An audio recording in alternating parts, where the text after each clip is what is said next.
Hi friends, அனைவருக்கும் இனிய காலை வணக்கம். எங்களோட குலதெய்வ கோவிலில் நடந்த தடிபந்தன கும்பாபிஷேக விழாவோட வீடியோ தான் இது.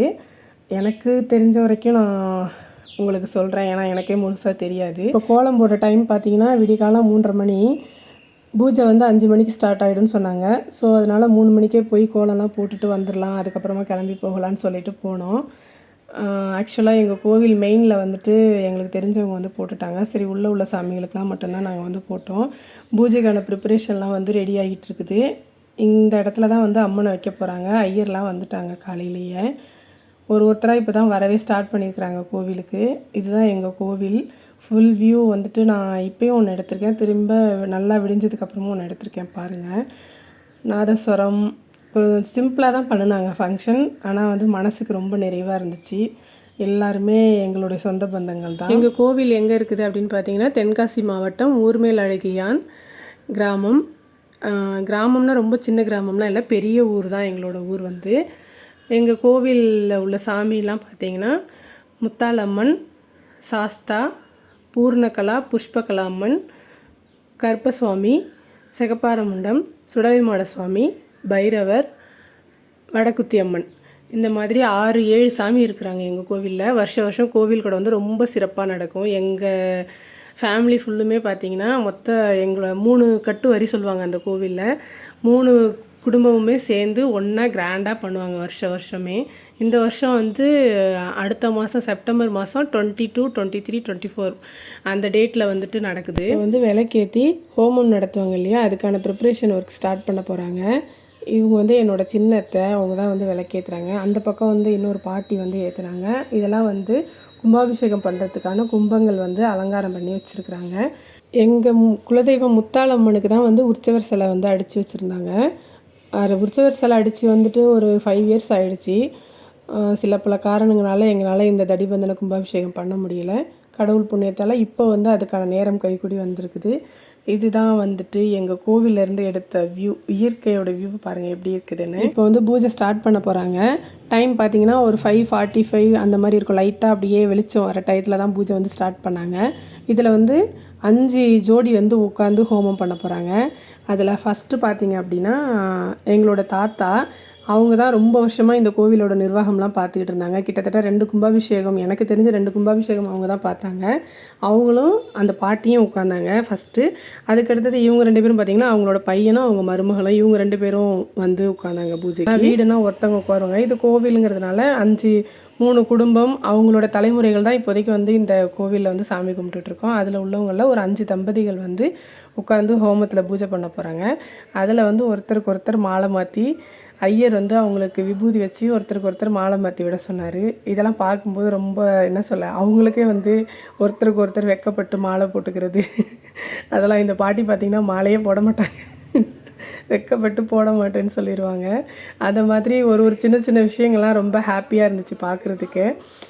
என்ன எங்கள் வீட்டுக்கார் வரல, எங்கள் வீட்டுக்கார் வந்துருந்தா கண்டிப்பாக நானும் உட்காந்துருப்பேன். அது மட்டும்தான் அந்த இடத்துல எனக்கு மிஸ் ஆச்சு. மற்றபடி எல்லாரையும் பார்க்கும்போது ஹாப்பியாக தான் இருந்துச்சு. அப்புறம் இது எங்கள் சின்ன மாமனார் மாமியார், அவங்க 2 பேர். இது எனக்கு கொழுந்தேன், அவள் என்னோடய தங்கச்சி. அவங்க 2 பேர் உட்காந்தாங்க பூஜையில். இவங்க எனக்கு ஒரு சின்ன மாமனார். என்னோடய இன்னொரு கொழுந்தேன், அவங்களோட ஒய்ஃபு, அவங்க 2 பேருமே உட்காந்துருந்தாங்க. இவளும் எனக்கு தங்கச்சி தான். 2 பேருமே பூஜைக்கு இருந்தாங்க. அது 5 பேரில் இவங்களும் ஒருத்தங்க. ஸோ நல்லபடியாக 5 ஜோடிகளும் உட்காந்து பூஜை பண்ணாங்க. இதுக்கப்புறம் தான் பூஜை ஸ்டார்ட் ஆக போகுது. இப்போ இந்த பூஜையில் உட்கார போகிறாங்க இல்லையா, அவங்க 5 ஜோடிகளையும் ஒன்றா கூப்பிட்டு அவங்கக்கிட்ட சாமிக்கு ஹோமத்தில் போட பொருள்களெல்லாம் கொடுத்து, பக்கத்தில் ஒரு பிள்ளையார் கோவில் இருக்குது, அது வரைக்கும் ஒரு கோவில் அப்படியே சுற்றிட்டு வந்துடலாம் எங்கள் கோவிலுக்கு. ஸோ அது வரைக்கும் போயிட்டு ஒரு சுற்று போயிட்டு வாங்க அப்படின்னு சொல்லிட்டு சொன்னாங்க. அதான் வீதி உலா மாதிரி அப்படி வச்சுக்கோங்களேன். சாமி வீதி உலா போகும் இல்லையா, அந்த மாதிரி பக்கத்தில் தான் ஒரு சின்ன ரவுண்டு. அங்கே போய் பிள்ளையார் கோவிலில் போய் சாமி கும்பிட்டுட்டு தேங்காய் உடச்சிட்டு வந்தாங்க கோவிலுக்கு. பொதுவாக சென்னையெலாம் இருந்துட்டு ஊருக்கெலாம் போனோம் அப்படின்னா ரொம்ப அங்கே உள்ள கிளைமேட்டும் சரி, காற்றும் சரி, மைண்ட் அவ்வளோ ஒரு ரெஃப்ரெஷ்ஷாக இருக்கும். இன்னும் இருக்கணும்னு தான் தோணும். ஊரை பொறுத்த வரைக்கும் சூப்பரான ஊர். கிளைமேட்டும் அவ்வளோ அழகாக இருக்கும். கிளைமேட் பார்த்திங்கன்னா சென்னையிலேருந்துலாம் போனீங்கன்னா அவ்வளோ ஒரு எப்படி சொல்ல, நான் இங்கேயே இருந்துடுறேன் அப்படிங்கிற மாதிரி இருக்கும் கிளைமேட். இந்த ஜூன் மாதம்லாம் பார்த்திங்கன்னா சீசன் ஸ்டார்ட் ஆகி செம்மையாக இருக்கும். அந்த கொடுத்த ஹோமத்தில் போடக்கூடிய பொருளெல்லாம் எடுத்துக்கிட்டு ஒரு சுற்று போயிட்டு வந்துட்டாங்க. அந்த பிள்ளையார் கோயில் வரைக்கும் போயிட்டு வந்துட்டாங்க. இப்போ ஹோமம் ஸ்டார்ட் பண்ண போகிறாங்க. இப்போது ஹோமம் ஸ்டார்ட் பண்ணுறதுக்கு முன்னாடி நம்ம உற்சவர் அம்மனோட சிலையை தூக்கிட்டு வந்து வெளியே வச்சுட்டாங்க. வச்சு அந்த அம்மன் சிலைக்கு வந்து பூஜைகள்லாம் பண்ணி அதுக்கப்புறம் தான் வந்து ஹோமம் வந்து ஸ்டார்ட் பண்ணாங்க. நான் வந்து எங்களோட கோவிலில் 2 கும்பாபிஷேகம் பார்த்துருக்கேன். ஆனால் 2க்குமே நான் வந்துட்டு பக்கத்தில் இருந்து என்ன பண்ணுவாங்க அதெல்லாம் வந்துட்டு நான் கவனிக்கவே இல்லை. இந்த ஹோமம் தான் வந்துட்டு எப்படி சொல்ல, உட்காந்து பார்க்குற மாதிரி போனேனே நான். ஸோ கொஞ்சம் அமைதியாக, எந்த ஒர்க்கும் இல்லாமல் ஃபேமிலியாக போனோம் அப்படின்னா வேலையெல்லாம் இருக்கும், அந்த அவசரமாக போய் பூஜை அட்டன் பண்ணுவோம். இந்த தடவை நான் தனியாக ஊருக்கு போனதுனால கொஞ்சம் பீஸ்ஃபுல்லாக உட்காந்து என்ன பண்ணுறாங்க அப்படிங்கிற மாதிரி பார்த்த மாதிரி இருந்துச்சு. ஐயரும் வந்து சூப்பரான ஐயர், பயங்கர காமெடியாக பேசினார். நிறைய விஷயங்கள் அவர் சொன்ன ஒரு ஸ்டோரி சூப்பராக இருந்துச்சு. எல்லாருமே சிரிச்சிட்டு தான் இருந்தாங்க. இவர் தான் எங்கள் கோவிலில் 2 கும்பாபிஷேகம் பண்ணதும் இவர் தான் பண்ணினார். ஹோமம் ஸ்டார்ட் பண்ணிட்டாங்க. ஃபஸ்ட்டு வந்து கற்பூரம் ஏற்றிட்டு அதுக்கப்புறம் அந்த அரசங்குச்சி, ஆலமரக்குச்சிலாம் சொல்லுவாங்க இல்லையா, அதெல்லாம் வந்து போட்டு அப்படியே அவர் நிறைய திங்ஸ்லாம் போட்டார். இவங்க வந்துட்டு அந்த ஹோமத்தில் போடக்கூடிய பொருளெல்லாம் இவங்கக்கிட்ட கொடுத்து எல்லாரையும் தொட்டு கும்பிட சொன்னாங்க. நிறைய விஷயங்கள் எல்லாரையுமே செய்ய சொன்னாங்க. நம்ம தனியாக இந்த மாதிரி பூஜை பண்ணுறதை விட எல்லாருக்கூடையும் ஒன்றா உட்காந்து பண்ணும்போது அது வேறு மாதிரி வைப்பாக தான் இருந்துச்சு. இப்போ வந்து அம்மனுக்கு வந்து அபிஷேகம் பண்ணுறாங்க ஃபஸ்ட்டு. இதுக்கப்புறம் தான் வந்துட்டு அந்த மஞ்சள் குங்குமம் அந்த அபிஷேகம்லாம் வந்துட்டு இந்த யாகம் முடிஞ்சு தான் பண்ணினாங்க. ஃபஸ்ட்டு வந்து இது ஸ்டார்ட் பண்ணும்போது பண்ணிவிட்டு அதுக்கப்புறம் தான் போய் யாகம் பண்ணாங்க. இப்போ வந்து அம்மனுக்கு வந்து காப்பு கட்டுறாங்க. காப்பு கட்டிட்டு தான் பூஜையை ஸ்டார்ட் பண்ணுவாங்க. ஸோ வந்துட்டு காப்பு கட்டுறாங்க இப்போ அம்மனுக்கு. தனியாக நம்ம வீட்டில் பண்ணணுன்னா கூட ஒரு 4-5 பேர், இல்லை ஒரு மிஞ்சி போனால் நம்ம ஃபேமிலி மெம்பர்ஸ் அப்படி தான் இருப்பாங்க.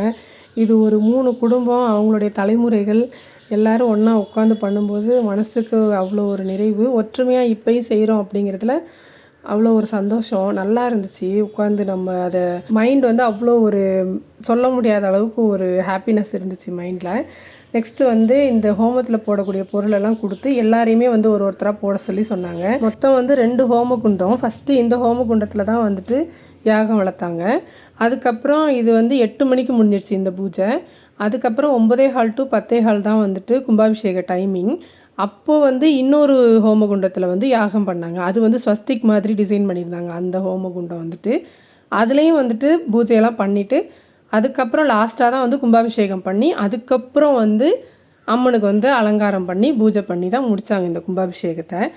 எங்களுக்கு வந்து எப்படி சொல்ல, நம்ம இப்போ சென்னையிலலாம் போனோம்னா சாமியை தூரத்தில் இருந்து பார்ப்போம், என்ன பண்ணுறாங்க என்ன செய்கிறாங்க எதுவுமே தெரியாது. தரிசனம் பார்க்குறதே பெரிய விஷயம், அவ்வளோதான். அந்த மாதிரி சாமி பார்த்துட்டு வந்துடுவோம். ஆனால் நம்மளோட சொந்த கோவிலில் போய் உட்காந்து இந்த மாதிரி அம்மனுக்கு ஒன்று ஒன்றும் பண்ணுறதெல்லாம் பார்க்கும்போது ரொம்ப அதெல்லாம் பார்க்க முடியாத விஷயங்கள் இல்லையா, அந்த மாதிரி நல்லா இருந்துச்சு அது. எங்களோட கோவில் கூட பார்த்திங்கன்னா புரட்டாசி மாதம் 2வது செவ்வாய்க்கிழமை வரும். இது வந்து தமிழ் தேதி தான். இங்கிலீஷில் வந்து எந்த டேட்டா வேணால் இருக்கலாம். மேக்ஸிமம் பார்த்திங்கன்னா என் பசங்க சின்ன குழந்தைங்களாம் இருக்கிறதுலேருந்து அந்த குவார்ட்டர்லி லீவில் தான் கரெக்டாக வரும். ஏன்னா இங்கிலீஷ்க்கு வந்துட்டு மந்த் எண்டில் வரும், தமிழுக்கு வந்துட்டு 2வது செவ்வாய்க்கிழமை. அப்படிங்கும்போது ஆட்டோமேட்டிக்காக ஃபஸ்ட்டு வாரம் வந்துட்டு காப்பு கட்டுவாங்க செவ்வாய்க்கிழமை, அடுத்த செவ்வாய்க்கிழமை வந்துட்டு கோவில் கூட. ஸோ அந்த ஃபஸ்ட்டு காப்பு கட்டும்போது பார்த்திங்கன்னா குவார்ட்டர்லி எக்ஸாம் நடந்துகிட்ருக்கும். அந்த சாட்டர்டே சண்டே கனெக்ட் பண்ணி லீவ் விடுவாங்க இல்லையா, அதே மாதிரி சாட்டர்டே சண்டே வரைக்கும் லீவ் இருக்கும் நெக்ஸ்ட் வீக்கு. எங்களோட கோவில் கூட செவ்வாய்க்கிழமைங்கும் போது கரெக்டாக நாங்கள் அந்த லீவு வந்துட்டு இங்கே வந்து ஹோமத்தில் போட வேண்டிய பொருள்லாம் வந்துட்டு போட சொன்னாங்க. அதுக்கடுத்தது வந்து நெய் வந்து எல்லாரையுமே ஊற்ற சொன்னாங்க. இருக்கிறவங்க எல்லாருமே கொஞ்சம் கொஞ்சம் ஊற்றுங்க அப்படின்னு சொல்லிட்டு சொன்னாங்க. அதுக்கப்புறம் பார்த்திங்கன்னா அம்மனுக்கு வந்து தீபாராதனை காமிக்கிறாங்க. தீபாராதனையை முடிச்சுட்டு தீபாராதனை முடிஞ்சதுக்கப்புறம் அந்த தர்பை புல் வந்து கொளுத்தி அந்த மை மாதிரி பண்ணுவாங்க இல்லையா, அது வந்துட்டு எல்லாருக்குமே வச்சு விட்டாங்க. கும்பாபிஷேகத்தில் கலந்துக்கிட்ட எல்லாருக்குமே வந்து ஐயர் வச்சு விட்டாரு. அதுக்கடுத்தது வந்து பூஜை பண்ணுறதுக்காக மாடு கண்ணுக்குட்டியும் கூட்டிகிட்டு வந்திருந்தாங்க. அந்த மாடு வந்து பயங்கர பயப்படுது இந்த மேலே சத்தத்தையெல்லாம் கேட்டு. அதை கண்ட்ரோல் பண்ணுறதே பெரிய விஷயமா போயிடுச்சு. ஒவ்வொரு பூஜைக்குள்ளேயும் எல்லாருமே பயந்துட்டாங்க. லேடிஸ் வந்து தைரியமாக தான் பக்கத்தில் போனாங்க, ஜென்ஸு தான் வந்து முட்டையிட போகுது போங்க அப்படின்னு சொல்லிட்டு சத்தம் போட்டுக்கிட்டு இருந்தாங்க. மாடு வந்து பயந்துருச்சு. கண்ணுக்குட்டி சாஃப்டாக தான் இருந்துச்சு. மாட்டுக்கு தான் ஒரு பூஜை கூட பண்ண முடியல, ஆனாலும் எப்படியோ எல்லோரும் பிடிச்சிக்கிட்டு பூஜை வந்து பண்ணினாங்க. அதுக்கப்புறம் மாடு கண்ணுக்குட்டி அதையும் கூட்டிகிட்டு கோவிலை வந்து ஒரு சுற்றிட்டு வர சொன்னாங்க. மேலதாளத்தோடு போய் ஒரு சுற்று போயிட்டு வந்தாங்க. எங்களோட கோவிலில் இருக்கிற இன்னொரு முக்கியமான ஒற்றுமையான விஷயம் என்ன அப்படின்னா, 3 குடும்பத்தில் உள்ள தலைமுறைகள் தான் இந்த கோவில் கொடை வந்து நடத்துகிறாங்க. ஆனால் எவ்வளவோ பிரச்சனைகள், சின்ன சின்ன பிரச்சனைகள் வரும் போகும். ஆனால் எல்லாமே இருந்தாலும் எனக்கு வந்து ரொம்ப பிடிச்ச ஒரு விஷயம் என்ன அப்படின்னா, கோவில் கொடைன்னு வரும்போது இது வரைக்கும் எங்கள் ஊர்லலாம் பார்த்திங்கன்னா சின்ன சின்ன கோவிலெல்லாம் ஒரு 20 வரி தான் இருக்கும், 30 வரி தான் இருக்கும். அந்த கோவிலே 3 கொடை போடுவாங்க. 3 பேர் 3ஆக பிரிஞ்சு போடுவாங்க, இல்லை 2ஆக பிரிஞ்சு போடுவாங்க. ஆனால் எங்கள் கோவிலில் இப்போ எனக்கு தெரிஞ்சு கிட்டத்தட்ட நான் ஒரு 20 வருஷமாக போயிட்டுருக்கிறேன். இந்த 20 வருஷமாகவும் எவ்வளோ பிரச்சனைகள் வந்தாலும் செஞ்சாலும் ஒரே கோவில் கூட தான். அந்த ஒரு விஷயம் வந்துட்டு நான் இப்போ வரைக்கும் ரொம்ப பெருமைப்படுற ஒரு விஷயம். மனசுக்குள்ளே நினச்சிக்கிடுவேன். அதை யார்கிட்டையும் எங்கள் கோவிலில் உள்ளவங்க யார்கிட்டையும் சொன்னதில்லை. ஆனாலும் மனசளவில் பெருமைப்படுற விஷயம் தான். மற்ற கோவில்காரங்க கிட்டே நான் இதை வந்து முதல் பூஜை முடிஞ்சு வீட்டுக்கு போகிறேன். போகிற வழியில் தான் இந்த பூவை வந்து பார்த்தேன். இது வந்து பார்த்திங்கன்னா கருவேல மரத்தில் உள்ள பூ இது. அடுத்த பூஜை வந்து ஆரம்பிச்சிட்டாங்க. இந்த ஸ்வஸ்திக் மாதிரி இருக்குதுன்னு சொன்னேன் பார்த்தீங்களா, அந்த ஹோமகுண்டத்தில் வந்து பூஜை பண்ண ஆரம்பிச்சிட்டாங்க. ஃபஸ்ட்டு வந்துட்டு அம்மனுக்கு வந்து அபிஷேகம் எல்லாமே பண்ணாங்க. மஞ்சள், குங்குமம், அந்த கதம்ப பொடின்னு சொல்லுவாங்க, அதில் எல்லாத்துலேயுமே பண்ணிவிட்டு லாஸ்ட்டாக வந்து பாலாபிஷேகம் பண்ணாங்க. பாலாபிஷேகம் வந்துட்டு எல்லாரையுமே பண்ண சொன்னாங்க. ஃபுல்லாக ஒரு பாத்திரம் ஃபுல்லாக பால் வச்சுட்டு எல்லாருமே கோவிலுக்கு வந்திருக்க அத்தனை பேரையும் வந்துட்டு பாலாபிஷேகம் பண்ண சொன்னாங்க. பாலாபிஷேகம் முடிச்சுட்டு தான் அதுக்கப்புறம் வந்து அந்த 2 கும்பம் இருக்கும் பார்த்திங்களா, அது 2யுமே வந்துட்டு 2 ஐயர் வந்துட்டு தூக்கிட்டு போயிட்டு ஒரு கோவிலை வந்து ஒரு ரவுண்டு வந்து அதுக்கப்புறம் அந்த தடிபந்தன கும்பாபிஷேகம்னு சொல்லுவாங்க இல்லையா, பூசணிக்காவை வச்சு ஒரு பூஜை பண்ணாங்க. அது வந்து பண்ணிவிட்டு அதுக்கப்புறம் தான் வந்துட்டு கும்பாபிஷேக தண்ணி, கலச தண்ணி வந்துட்டு அம்மன் மேலே ஊற்றி பூஜையை வந்து முடித்தாங்க. இப்போ வந்து இவங்க 2 பேரும் கோவிலை சுற்றி வந்துட்டாங்க. வந்ததுக்கப்புறம் பார்த்திங்கன்னா அந்த பூசணிக்காயெல்லாம் வெட்டி வந்துட்டு பூஜை பண்ணாங்க. இது வந்து என்னோடய மச்சினன் தான் வந்து பண்ணாங்க. பூசணிக்காய் வெட்டிட்டு அது மேலே குங்குமத்தை போட்டு மறுபடியும் தேங்காய் உடச்சி வச்சு அதில் வந்துட்டு நிறைய பூசணிக்காய் வந்து கட் பண்ணி குங்குமம்லாம் கலந்து வச்சுருந்தாங்க. அதையும் வந்து கொட்டி அந்த பூசணிக்காய் மேலே வந்து கற்பூரம் வச்சு ஏற்றிட்டு சாமி கும்பிட்டு அதுக்கப்புறம் வந்து அம்மனை வந்துட்டு அலங்காரம் பண்ணினாங்க. கலசத்து மேலே உள்ள மாலை, துணி, அப்புறம் தேங்காய் எல்லாத்தையுமே எடுத்து அம்மன் பாதத்தில் வச்சுட்டு கும்பாபிஷேகம் பண்ண ஸ்டார்ட் பண்ணிட்டாங்க. நெக்ஸ்ட்டு வந்து பார்த்திங்கன்னா மாவேலையில் வந்து அந்த கலசத்தில் உள்ள தண்ணி எடுத்து அம்மன் மேலே ஒரு 3 தடவை வந்து விட்டாங்க. அதுக்கப்புறம் கலசத்தையே மொத்தமாக தூக்கி மொத்த தண்ணியை அம்மா மேலே ஊற்றி அபிஷேகம் பண்ணிட்டாங்க. அதுக்கப்புறம் வந்து அம்மனுக்கு அலங்காரம் தான் பண்ணினாங்க. அலங்காரம்லாம் ரொம்ப அருமையாக இருந்தது. 5 வருஷமாக வந்து நம்ம இந்த அம்மனை பார்க்குறோம். அப்போ உள்ள முகத்துக்கும் இப்போ கும்பாபிஷேகம் பண்ணதுக்கப்புறம் உள்ள முகத்துக்கும் நிறைய வித்தியாசம் இருந்தது. அவ்வளோ அழகாக இருந்தது. அம்மனுக்கு படையல் பார்த்தீங்க அப்படின்னாக்கா தலைவாழை இலை போட்டு சக்கரை பொங்கல், அது மேலே வந்து தேங்காய் விளக்கு ஏற்றி வச்சுருந்தாங்க. புஷ்பத்தால் வந்துட்டு அர்ச்சனை பண்ணாங்க. அதுக்கப்புறம் வந்துட்டு தேங்காய் விளக்கு எடுத்து தீபாரத்தனை காமிச்சாங்க. எல்லாத்துக்குமே வந்துட்டு நெய்வேத்தியம் பண்ணிவிட்டு பூஜையை வந்து அழகாக முடிச்சிட்டாங்க. ரொம்ப மன நிறைவோடு வீட்டுக்கு கிளம்பணும். வர முடியாத சொந்த பந்தங்கள் என்னுடைய வீடியோவை பார்த்து உங்களோட ஆதரவை கொடுங்க. தீபாரத்தனை முடிஞ்சு எல்லோரும் வீட்டுக்கு கிளம்பியாச்சு. தேங்க்ஸ் ஃபார் வாட்சிங். நன்றி.